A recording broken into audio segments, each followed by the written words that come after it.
Deməli, bugün danışırıq zərf. Zərf hərəkətin tərzini, zamanını, miqdarını və yerini bildirir. İndiyə qədərki nitq hissələrində deyirdik ki, əşyanın adını bildirir, əşyanın əlamətini, keyfiyyətini bildirir, əşyanın sırasını, miqdarını bildirir. Artıq deyirik hərəkətin. Hərəkətin deməli tərzini, zamanını, miqdarını və yerini bildirir. Zərfin mənaca var, deməli 4 növü. Var tərzi hərəkət, var zaman, yer, bir də kəmiyyət. Kəmiyyət yaxud da miqdar ikisi də eynidir. Bəzən testlərdə kəmiyyət, bəzən miqdar kimi qabağımıza çıxır, ikisi də eynidir. Zərflər quruluşsa sadə, düzəltmə, mürəkkəb olur. Digər nitq hissələrində olduğu kimi sadə zərflər ya bir kök, ya da kök və qrammatik şəkilçi ilə düzəlir. Məsələn, deyirik ki, yaxşı, səhər, aşağı, yaxud da az, çox, bunlar sadə. Düzəltmə zərflər şəkilçilərlə, leksik şəkilçilərlə düzəlir. Məsələn, deyirik ki, cacə, rusca, ingiliscə, türkcə, casına, cəsinə, igidcəsinə, qəhrəmancasına, lalə, surətlə, cəsarətlə, hünərlə, məharətlə, ən, ruhən, cismən, bu şəkilçilər vurğu qəbul etməyən zərf düzəldən şəkilçilər kimi də öyrənirik. Yaxud da deyirik ki, əki bir cür yazılan şəkilçidir. Çəpəki, aşı, yanaşı. Sonra şəkilçilərimizdən var.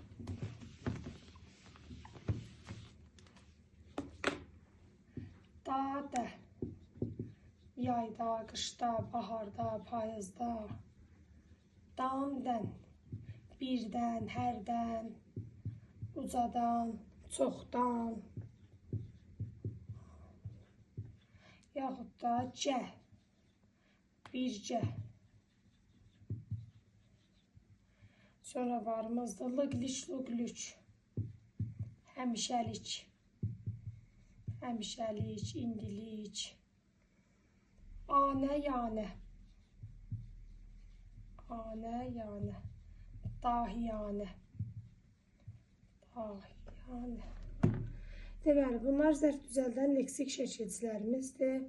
Tərzi hərəkət zərfi, yaxud da zaman zərfi bunlar düzəldir.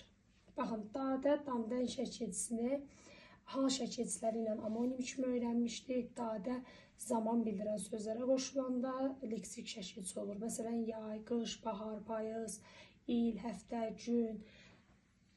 Sadəcə yerinə görə biraz diqqətli olmaq lazımdır. Məsələn,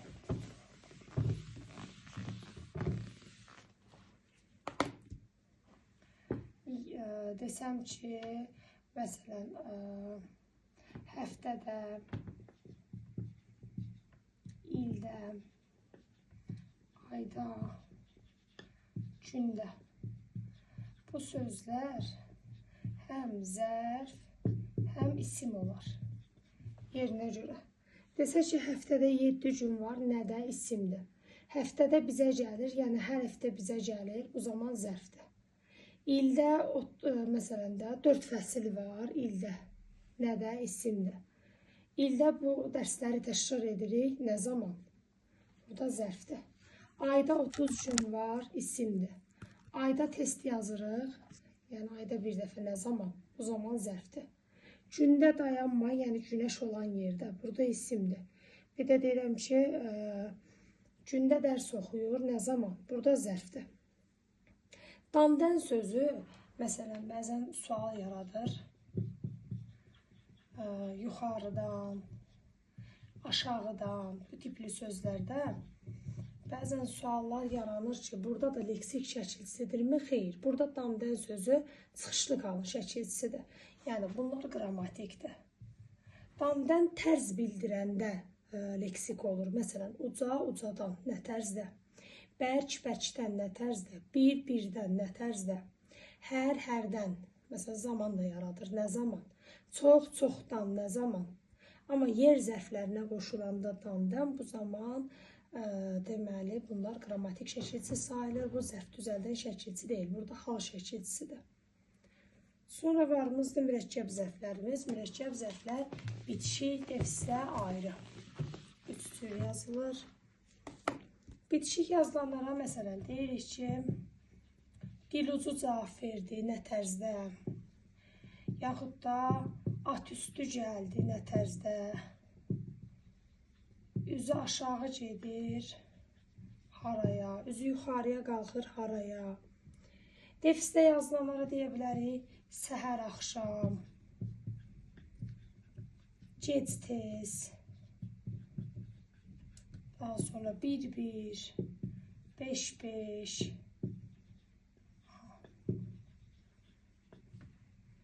Ayrı yazılanlara deyə bilərik, bu zaman, nə vaxt? Yaxud da hər il, nə zaman? Bu il, nə zaman? Bu gün, nə zaman? Bunlar da deməli ayrı yazılan mürəkkəb zərflərdir.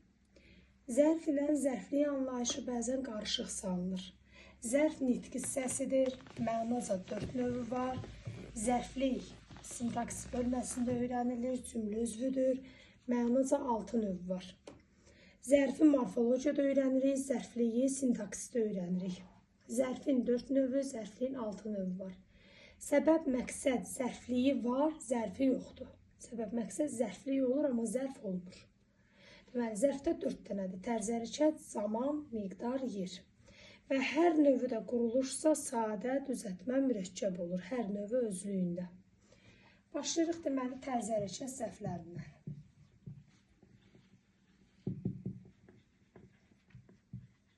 Tərz hərəkət zərfləri hərəkətin tərzini bildirir. Necə, nə vəziyyətdə və ya nə tərzdə. Suallarına cavab verir tərz hərəkət zərfləri. Necəni deməli sual əvəzliyində keçmişdik. Necə həm tərz hərəkət zərfinin sualıdır, həm sifətin sualıdır. Əgər necədən sonra isim gələrsə, o zaman desək ki, məsələn, burada əvəzi hansı nitq hissəsini əvəz edib, orada sifəti. Məsələn, necə kitab almısan? Burada sifəti. Amma necədən sonra feil gələrsə, bu zaman əvəzi zərfi əvəz etmiş sayılır. Çünki orada tərz hərəkət zərfinin sualı kimi işlənilir. Məsələn, necə oxumusan, necə danışırsan? Bu zaman zərfi əvəz eləmiş sayılır. Tərz hərəkət zərfləri qurulursa sadə, düzəltmə, mürəkkəb olur. Sadə, məsələn, yaxşı, pis, iti, yaxud da gözəl, yaxud da pis. Bunlar sadə. Düzəltmə deyə bilərəm cəsarətlə, yaxud da igidcəsinə, xaincəsinə, sürətlə. Mürəkkəbə deyə bilərik, məsələn, dilucu danışdı, nə tərzdə dilucu. Deməli, bəzi sözlərimiz var ki, onlar həm tərz hərəkət zərfi, həm də sifət kimi işlənə bilir. Bunları necə tapırıq? Həm tərz hərəkət, həm də sifət olan sözlər. Məsələn, bu sözlər əgər ismin yanında gələrsə sifət, feilin yanında gələrsə tərz hərəkət zərfi olur. Məsələn, deyirəm ki, məsələn, iti, bıçaq. Olur sifət, iti danışdı, zərf. Gözəl qız sifət, əşyanı izah eləyir. Gözəl, desək, oxudu, zərf. Pis insan sifət, pis danışdı, zərf. Yaxşı adam sifət, yaxşı baxmaq, zərf. Açıq söhbət sifət, açıq danışmaq, zərf. Əgər bu sözlərdən sonra feil gələrsə, zərf, isim gələrsə, sifət olur. Ona görə bunlar amonim sayılır. Zərf hərəkətin yanında gələr, hərəkəti izah eləyər.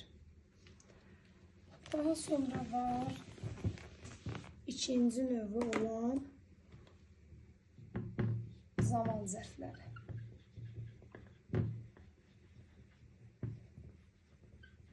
Hərəkətin zamanını bildirir. Nə vaxt, nə zaman, haçan suallarına cavab verir. Zaman zərflərinin göstəriciləri var. Məsələn, inişil, sıra gün, bildir, yenə, bu da zaman zərfidir. Sonra düzəltmələrini deyə bilərik. İndilik, həmişəlik, mürəkkəblərini deyə bilərik. Məsələn, səhər axşam, yaxud da səhər səhər, səhər çağı, axşam çağı. Zaman zərfləri hərəkətin zamanını bildirdi. Yenə inişi, sıra gün, bildir sadə zaman zərfidir. Yeri gəlmişkən sıra gün sözünün yazılışında s-r samitləri arasında ı işlənməz. Sıra, xa, gün yazılar və sadə zaman zərfi sayılır. İndilik, həmişəlik, düzəltmə, səhər axşam, səhər səhər, səhər çağı, axşam çağı, bunlar da mürəkkəb. Burada nə də diqqət olmaq lazımdır? Deməli, səhər, axşam, yaxud da gecə, yay, qış və s. Bu tipli sözlər yerinə görə həm isim, həm zərf ola bilir. Həm zaman zərf ola bilir, həm isim ola bilir. Bunu nədən tapıram? Cümlədə sual verirəm. Məsələn, əgər desə ki, səhər getdi. Buradan nə zaman? Deməli, zaman zərfidir. Bir də deyirik ki, səhər açıldı. Nə zaman açıldı deyə bilmirik. Nə açıldı? Burada isimdir. Yaxud da deyirəm ki, axşam dərs oxuyuram. Nə zaman? Zərfdir. Bir də deyirəm ki, məsələn, axşamı gözləyirəm, nəyi isimdir? Gecə düşdü, nə düşdü? İsimdir. Gecə test hazırladım, nə zaman? Zərfdir. Yayı gözləyirəm, isimdir. Yayda qonaqlarım gələcək, nə zaman? Zərfdir. Qışı sevirəm, isimdir. Qışda çoxlu qar yağdı, zərfdir. Ona görə də bunlara cümlədə sual vermək lazımdır. Əgər nə zaman, nə vaxt sualına cavab verərsə, zərfdir. Əgər nə və nəyi sualına cavab verərsə, isimdir. İsim kimi işlənir. Zaman zərfindən əsas bizə lazım olanlar. İndi isə keçirik yer zərfinə.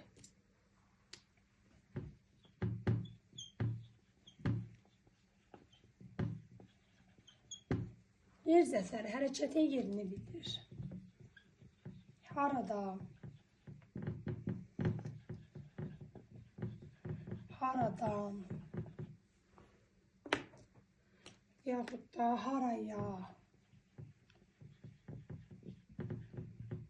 suallarına cavab verir. Yer zərfində özünün göstəriciləri var. Məsələn, aşağı, yuxarı, irəli, geri, sağ, sol, üz yuxarı, üz aşağı və s. Bəzən yer zərfi ilə yer-məkan mənalı isimlər çox səhvli olunur. Məsələn, deyirik ki, məktəbdəyəm və yaxud da yuxarıdayam. Bunlar qarışıq salınır testlərdə. Məktəbdəyəm isimdir, yoxsa yuxarıdayam isimdir. İkisində də məkan anlayışı var. Əgər məkan deyilən zaman ağla konkret bir məkan gəlirsə, göz önündə onu canlandıra biliriksə, bu zaman olur isim. Əgər məkan deyiləndə onu göz önündə canlandıra bilmirik, bir təsəvvür yaranmırsa, bu zaman olur zərf. Məsələn, Desəm ki, məktəbdəyəm, kənddəyəm, evdəyəm, işdəyəm, dərsdəyəm, yaxud da tətildəyəm, mağazadayam. Bunların hamısı bağdayam. Bunların hamısı isimdir. Çünki bunların hamısını göz önünə gətirib canlandıra bilirik. Bir təsəvvür yaranır. Amma desək yuxarıdayam, aşağıdayam, irəlidəyəm, geridəyəm, sağdayam, soldayam, üzü yuxarı gedirəm, üzü aşağı gedirəm. Burada konkret məkan anlayışından söhbət getmədiyi üçün bunlar yer zərfi sayılır. Deməli, yer-məkan mənalı isimlərlə yer zərflərini qarışdırmamaq üçün yadda saxlamaq lazımdır ki, məkan deyilən zaman göz önündə təsəvvür oluna bilirsə, xəyalda canlandıra biliriksə, bu zaman isimdir. Xəyalımızda gözümüzün önündə canlandıra bilmiriksə, bu zaman zərfdir. Yer zərfləri zərfin yeganə növüdür ki, cümlədə bütün cümlə üzvləri olur. Yəni, tərzi hərəkət, zaman, miqdar bunlar ancaq zərflik olur. Yer zərfləri cümlədə mübtəda, xəbər, təyin, tamamlıq, zərflik hamısı olur. Məsələn, desək ki, aşağılar imtahan verir. Kim aşağılar? Burada isimdir. Daha doğrusu isim deyəndə mübtədadır, cümlə üzvü kimi. Aşağılar imtahan verir. Kim? Burada mübtəda. Ev aşağıdadır. Haradadır? Burada xəbər. Aşağı mərtəbə təmizdir. Burada da hansı mərtəbə? Təyin. Sonra aşağıları test etdilər. Kimi? Tamamlıq. Bir də deyirik ki, aşağıda gözlə. Harada? Burada da zərflik. Deməli, yer zərfləri cümlədə mübtəda, xəbər, təyin, tamamlıq, zərflik. Bütün cümlə üzvləri olur. Özəlliyi budur yer zərflərinin. Sonra keçdik. Varımızdır. Deməli, kəmiyyət zərfləri. 4-cü növ.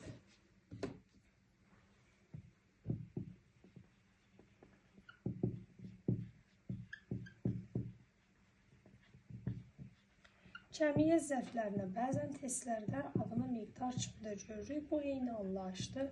Kəmiyyət yaxud da miqdar. Nə qədər, nə dərəcədə suallarına cavab verir. Məsələn, hava xeyli soyudu, nə dərəcədə soyudu?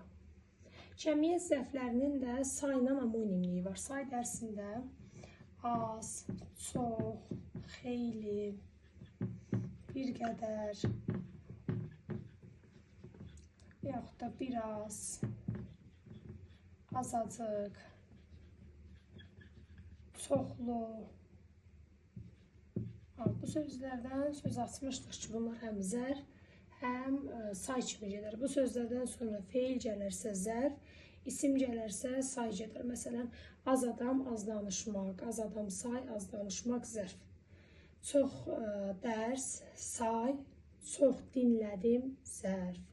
Xeyli iş, say, xeyli yoruldum, zərf. Bir qədər iş, say, bir qədər işlədim, zərf. Biraz yemək, məsələn, say, biraz yedi, zərf.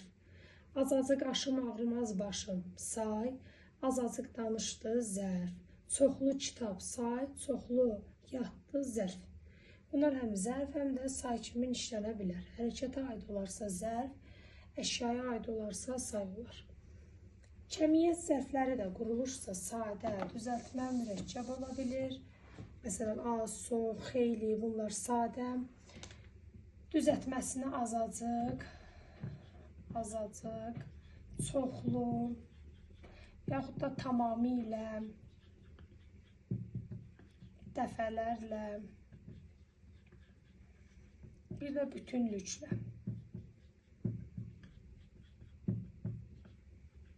Bunlar da düzəltmə, deməli, kəmiyyət zərfi gedir. Bəzən testlərdə tamamilə bütünlüklə dəfələrlə düzəltmə tərz ərişə zərfi kimi götürülür, amma bu yanlış fikirdir. Bunlar deməli, kəmiyyət zərfi hesab olunur və düzəltmədir. Mürəkkəbinə də demişdir ki, rəqəmlər eynidir, təkrarlanırsa bunlar heç vaxt say olmur, zərf olur. Yaxud da birinci tərəf şəkilçi qəbul eləsə, 1-dən 1-ə, 1-ə 1000, 1-ə 1000, 1-ə 10, məsələn, Allah deyirəm, onun gəlirini 1-ə 1000 artırsın, hərəkətə aidli zərfdir. Bunlar da zərf olur. Deməli, rəqəmlər eyni olub sadalanarsa miqdar zərfidir, kəmiyyət zərfidir. Bir sayına hal şəkilçisi artırılıbsa, bir sayının ümumiyyətlə birinci tərəfinə şəkilçisi artırılıbsa, bu zamanda zərf yaranır. Rəqəmlər arta-arta gedərsə say olur. 1, 2, 3, 4, 5, 6 bu say olur. Sonra keçdik, zərf və qoşma kimi işlənən sözlərimiz var. Ki, onlar da homonimlik yaradır. Məsələn, əvvəl, sonra, qabaq, bəri. Bu sözlər həm zərf, həm də qoşma kimi işlənir. Əgər bu sözlərdən əvvəl çıxışlı qal işlənərsə, bu zaman bunlar qoşma olur. Məsələn,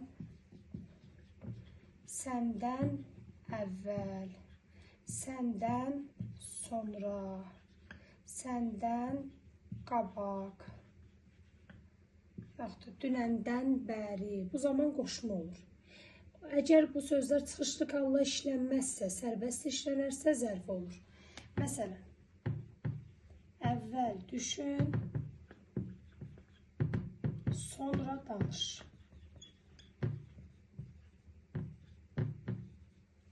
Deməli, bu sözlərdən əvvəl çıxışlı qal gəlmirsə, bu sözlər olur zərf. Çıxışlı qalla işlənərsə, zərf yox, qoşma olur. Bu da amonimlik sayılır. Qoşma ilə amonimlik sayılır. Bir də varımızda həm zərf, həm də feili bağlama kimi işlənən sözlər. Dönə-dönə,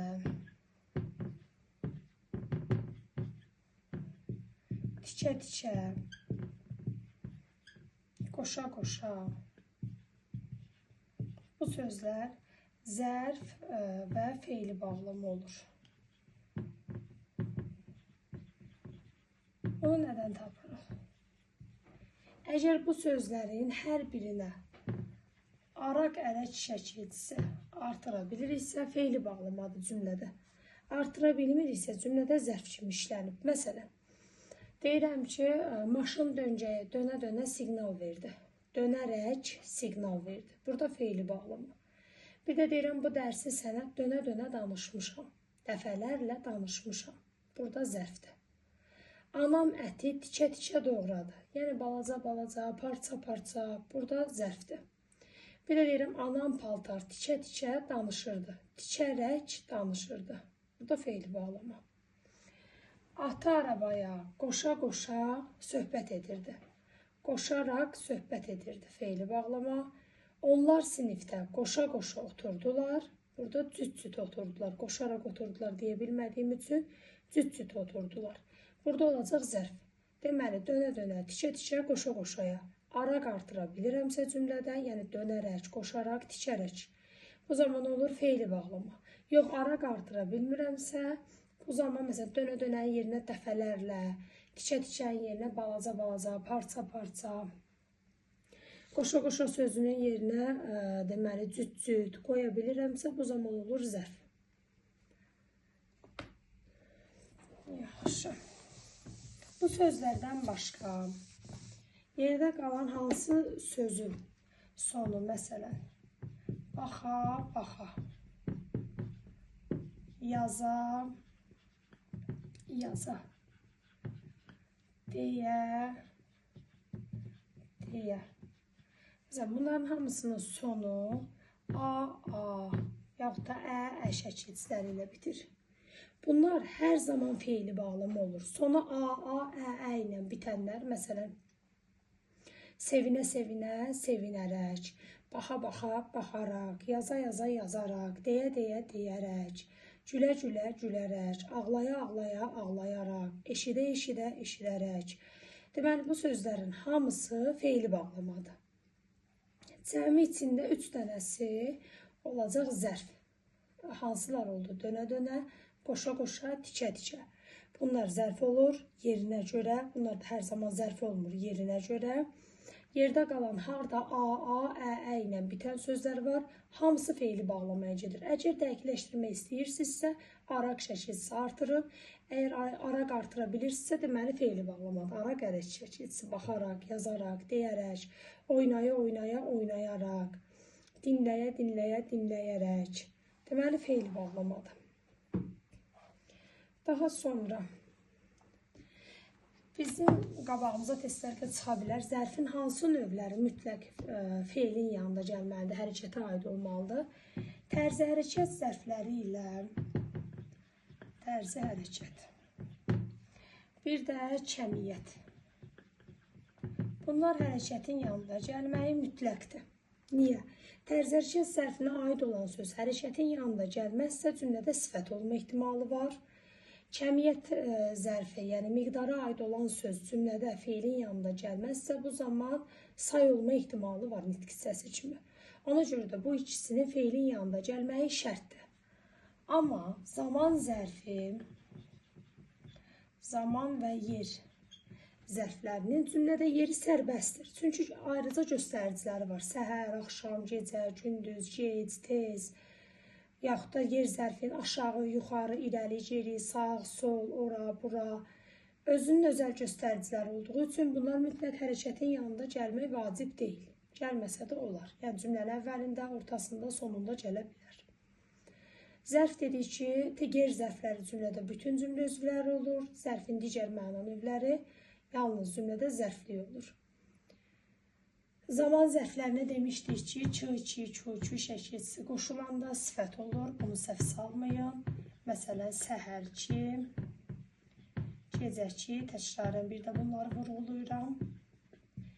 Axşamçı, yaxud da bildirki, dünənki, sonraki, əvvəlki. Buralarda diqqətli olun, çünki zaman bildirən sözlərə çı, çü şəkilsi qoşulsa sifət yaranır və hansı sualına cavab verir. Yəni, bu sözlər çı şəkilsi qəbul edərkən zərf olmaqdan çıxır artıq.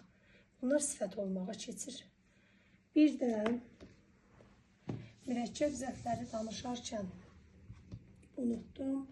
Deməli, ba bitişdiricisi mürəkkəb zərf yaradır və bitişik yazılır. Məsələn, yan-bayan, üz-bə-üz, ad-ba-ad, tay-ba-tay. Demişdik, ba-a zərf yaradır, mürəkkəb və sifət yaradır.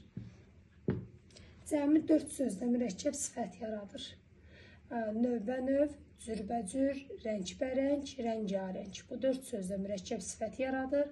Yerdə qalan harda ba-a varsa zərf yaradır. Yan-bayan, tay-bay, tay-ba-tay, üz-bə-üz, ad-ba-ad, addım-ba-addım, gün-bə-gün, il-bə-il, həftə-bə-həftə, kənd-bə-kənd. Bunlar olacaq, deməli, hamısı zərf. Zərfdə deməli, bilirik ki, hərəkətin tərzini, zamanını, miqdarını, yerini bildirdi. Mənaca 4 növü oldu. Nitq hissəsidir, morfologiyada öyrənilir. Zərflik sintaks bölməsində öyrənildi. Mənaca 6 növü oldu. Səbəb, məqsəd, zərfliyi var, yəni cümlə üzvü kimi var. Nitq hissəsi kimi yoxdur. Zərfdən deyəcəklərimiz bu qədər.